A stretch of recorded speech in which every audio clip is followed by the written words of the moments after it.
বাংলাদেশের তরুণ সমাজ, তোমরা ঘুমিয়ে যেও না, কারণ তোমরা ঘুমিয়ে গেলে আবার স্বৈরাচার আসবে। তোমরা ঘুমিয়ে গেলে হাসিনা চট করে আবার ঢুকে পড়বে। তোমরা ঘুমিয়ে গেলে ওই আওয়ামী লীগ আবার নির্যাতন করতে ফিরে আসবে। তোমাদেরকে জেগে থাকতে হবে। জেগে আছে বাংলাদেশ, জেগে আছে জিয়ার সৈনিকেরা, যে আছে তারেক রহমানের সৈনিকেরা।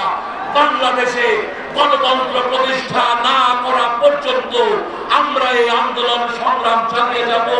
তরুণ সমাজকে আমাদের সঙ্গে নিয়ে একসাথে একটি আদর্শ উন্নত বাংলাদেশ জনাব তারেক রহমানের নেতৃত্বে আমরাই গড়ে তুলব। এই বলে আমি আমার বক্তব্য শেষ করছি। আপনাদের সবাইকে ধন্যবাদ।